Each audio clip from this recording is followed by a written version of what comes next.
Hello everyone, welcome back to our YouTube channel. आइए continue करते हैं आपका नाइन्थ क्लास की साइंस का सिक्स्थ चैप्टर का नाम है टिश्यू। तो सबसे पहले हम बात करते हैं कि टिश्यू क्या है। देखिए, टिश्यू जो है वो एक ग्रुप है सेल्स का, ठीक है, जिसमें जो है सेल्स जो है वो अपने आप को एक ग्रुप की फॉर्म में अरेंज कर लेते हैं हमेशा के लिए, परमानेंट के लिए। और फिर जो है उनका एक पर्टिकुलर फंक्शन होगा, ठीक है। वो जो है ऑर्गन जो है वो क्या कहलाएगा, आपका टिश्यू कहलाएगा, ठीक है। तो हम सिंपली ये कह सकते हैं, बिल्कुल सिंपल से शुरुआत करते हैं कि अभी फ़िलहाल के लिए हम ये मान लेते हैं कि टिश्यू एक ग्रुप है सेल्स का, जो कि परमानेंटली सेल्स आपस में ग्रुप बना लेते हैं ताकि वो एक पर्टिकुलर वर्क को कर सकें ज़्यादा एफिशिएंसी के साथ, ठीक है, ज़्यादा अच्छे तरीके के साथ, ठीक है। तो देखिए, the plants and animals made of same type of tissue. तो क्या ये क्वेश्चन की फॉर्म में जो है आपसे पूछा गया है कि क्या प्लांट्स और एनिमल एक ही तरह की कोशिकाओं से या टिश्यू से बने हुए होते हैं। Let us compare there structure and function. तो आइए उनके स्ट्रक्चर को और उनके फंक्शन को जो है हम कंपेयर करते हैं। Do plants and animals have same structure. क्या उन दोनों के जो स्ट्रक्चर हैं वो सेम होते हैं। Do they both perform similar function. क्या उनके काम जो है वो भी एक जैसे ही होते हैं। There are noticeable difference between the two. यहाँ पे जो है इन दोनों के बीच में बहुत सारे ऐसे डिफरेंस हैं जिनको जो है हम आसानी से नोटिस कर सकते हैं। पिछले चैप्टर में भी हमने पढ़ा था कि प्लांट सेल्स और एनिमल सेल्स जो हैं वो अलग अलग होते हैं। Plants are stationary. प्लांट्स जो हैं वो क्या होते हैं, स्टेशनरी होते हैं, एक जगह रुके हुए होते हैं, फिक्स होते हैं। दे डू नॉट मूव, वो मूव नहीं कर सकते। Since they have to be upright, वो हमेशा अपवर्ड डायरेक्शन में स्टैंड रहते हैं। They have a large quantity of supportive tissue, तो उनको जो है सपोर्ट करने वाले बहुत सारे टिश्यूज़ की ज़रूरत होती है। The supportive tissue generally has dead cell. और ये जो सपोर्ट करने वाले टिश्यूज़ होते हैं ये डेड सेल्स होती हैं, मरी हुई कोशिकाएं होती हैं। Animals on the other hand, जबकि अगर हम बात करें एनिमल्स की, जो कि चल फिर सकते हैं, मूव कर सकते हैं, अपने खाने की तलाश कर सकते हैं, मेटिंग कर सकते हैं, घर बना के रह सकते हैं। They consume more energy. ये जो है प्लांट्स के कंपैरिजन में जो है बहुत ज़्यादा अमाउंट में एनर्जी को कंज्यूम करते हैं। Another difference between animal and plant is in the pattern of growth. ये जो है आपका इनके वृद्धि के तरीके में है। The growth in plant is limited to certain region. तो प्लांट्स की जो ग्रोथ है वो किसी पर्टिकुलर रीजन के लिए जो है वो क्या होती है, फिक्स होती है। अलग अलग एरियाज़ में उनकी जो ग्रोथ है वो अलग अलग होगी, ठीक है। While this is not so in animal, जबकि एनिमल्स में ऐसा नहीं होता। There are some tissues in the plants. Plants में कुछ टिश्यूज़ ऐसे होते हैं that divide throughout their life, जो कि जो है अंत तक, अपनी जीवन के अंतिम क्षणों तक जो है बढ़ते रहते हैं। उनकी संख्या जो है वो बढ़ती रहेगी, टूटते रहेंगे वो नए में, ठीक है। These tissue are localised in certain region. ये जो टिश्यूज़ हैं ये पर्टिकुलर रीजन के अंदर जो है वो लोकलाइज्ड होते हैं, रुके हुए होते हैं। Based on the dividing capacity of the tissue, tissue के बढ़ने की कैपेसिटी के हिसाब से various plant tissue can be classified as growing और मेरिस्टेमेटिक टिश्यू। तो इसी आधार पे जो है हमने सबसे पहला जो है क्लासिफिकेशन किया कि वो जो टिश्यू है वो या तो मेरिस्टेमेटिक टिश्यू होगा या फिर परमानेंट टिश्यू होगा, ठीक है। तो फिर से पढ़ देता हूँ मैं एक बार। Based on the dividing capacity of the tissue, कि टिश्यू जो है वो बढ़ सकते हैं या नहीं, इस आधार पे हमने अपना पहला क्लासिफिकेशन किया टिश्यूज़ के बारे में कि वो जो है आपका दो टाइप का हो सकता है, मेरिस्टेमेटिक टिश्यू या फिर permanent tissue. Cells growth in animal is more uniform. Animals में जो सेल की ग्रोथ है वो क्या होती है, ज़्यादा यूनिफॉर्म होती है, मतलब कि एक फिक्स इंटरवल में फिक्स ग्रोथ जो है वो हमें देखने को मिलती है। So there is no such demarcation of dividing. तो जो है एनिमल्स में हमें इस तरह का डिवाइडिंग या क्लासिफिकेशन जो है उसकी ज़रूरत नहीं है, ठीक है। The structural organisation of organs and organ system is so far more specialised and localised in complex animal than even in very complex plant.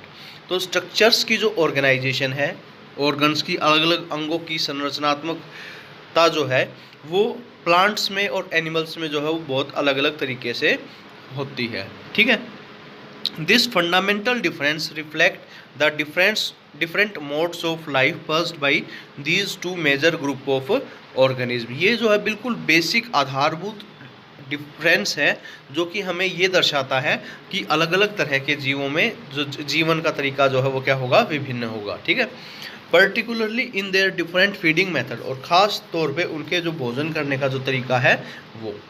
Also they are very differently adapted for sedentary existence on one hand, plants and active locomotion on the other.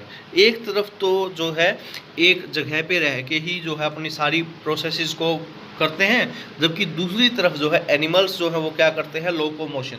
Locomotion का क्या मतलब होता है, जब कोई जीव जो है, जीवों का जो मोशन है वो क्या कहलाता है, लोकोमोशन।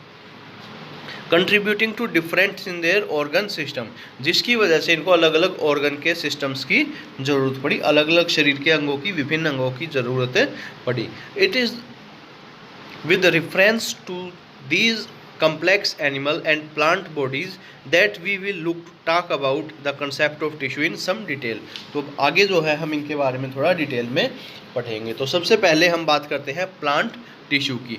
प्लांट टिश्यू में हम बात करते हैं, प्लांट टिश्यू को हमने दो टाइप में बांट लिया। पहले फिलहाल सिंपली हम बात करें अगर, वो है आपका मेरिस्टेमेटिक टिश्यू। ठीक है, उसके बाद आएगा आपका परमानेंट टिश्यू, और फिर परमानेंट टिश्यू को हम दो में बांट लेंगे, सिंपल परमानेंट टिश्यू और कम्प्लेक्स परमानेंट टिश्यू। ठीक है, तो इसमें आज जो है हम डिस्कस करते हैं मेरिस्टेमेटिक टिश्यू के बारे में।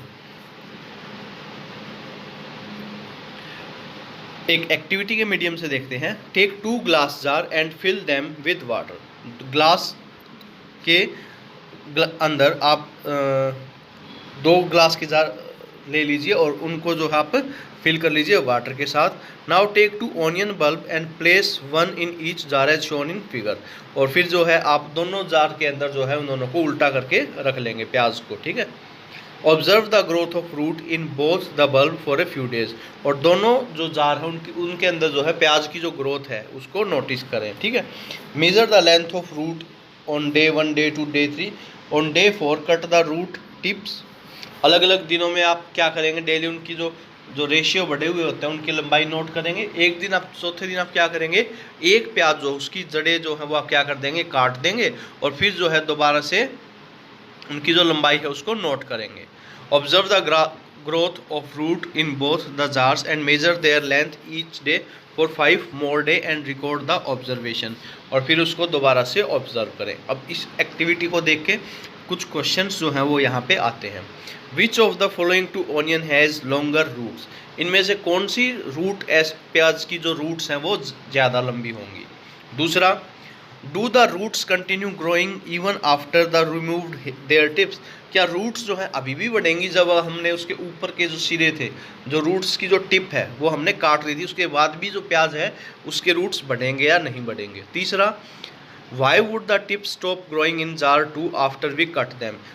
देखिए थर्ड जो क्वेश्चन है वो सेकंड क्वेश्चन का आंसर ही है कि जो है उसके अंदर ग्रोथ जो है वो नहीं हुई या बिल्कुल कम हुई। ठीक है, the growth of plant occur only in certain specific reason.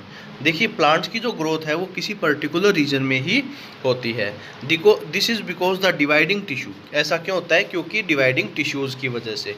ये ऐसा नहीं होता कि प्लांट का हर ऑर्गन या हर पार्ट जो है लगातार बढ़ता रहता है। कुछ पर्टिकुलर पॉइंट्स होते हैं, कुछ पर्टिकुलर एरियाज होते हैं जहाँ से प्लांट जो है हमेशा ग्रो कर सकता है, उनको हम कहते हैं meristematic tissue. It is located only at these point, जो है पर्टिकुलर पॉइंट्स के ऊपर ही लोकेटेड होते हैं। Depending upon the region where they are present, उनकी जगह के हिसाब से जहाँ पर वो उपस्थित होते हैं उनको अलग अलग नाम जो है वो दिए गए हैं। वो है एपिकल टिश्यू, लेटरल टिश्यू और इंटरसेलरी टिश्यू। ठीक है, या अगर साफ साफ बोले या कंप्लीटली बोले तो apical meristematic tissue, lateral meristematic tissue और इंटरसेलरी मेरिस्टेमेटिक टिश्यू जो है ये कहलाते हैं। New cell produced by meristem are initially like those of meristem itself. जो मेरिस्टेमेटिक टिश्यूज़ हैं वो जो नई सेल्स को प्रोड्यूस करते हैं वो देखने में कुछ कुछ जो है मेरिस्टेम के जैसे ही दिखते हैं, but as they grow, but जैसे जैसे वो बढ़ते हैं, मैच्योर होते हैं, एंड कैरेक्टराइज स्लोली चेंज, और उनके जो प्रॉपर्टीज़ हैं वो लगातार बदलती रहती हैं, and they become differentiated as component of the other tissue, और फिर जो है दूसरे कंपोनेंट्स के जैसे ही वो बनने शुरू हो जाते हैं। ठीक है, यहाँ पे देखिए एक फिगर जो है उसमें दिखा रखा है, जो बिल्कुल एंड के ऊपर की जो टिश्यू होते हैं आपके, उनको हम कहते हैं एपिकल मेरिस्टेमेटिक टिश्यू। जो बीच में जो नोड्स के आसपास के जो टिश्यू होते हैं उनको कहते हैं इंटरसेलरी मेरिस्टेमेटिक टिश्यू, और जो बाकी बचा हुआ जो एरिया है उसको हम कहते हैं लेटरल, मतलब कि अंदरूनी हिस्सा जो है उसको कहते हैं लेटरल मेरिस्टेमेटिक टिश्यू। ठीक है, उसके बाद देखिए apical meristem is present at the growing tips of stem. Apical meristematic tissue जो है वो कहाँ पे उपस्थित होता है?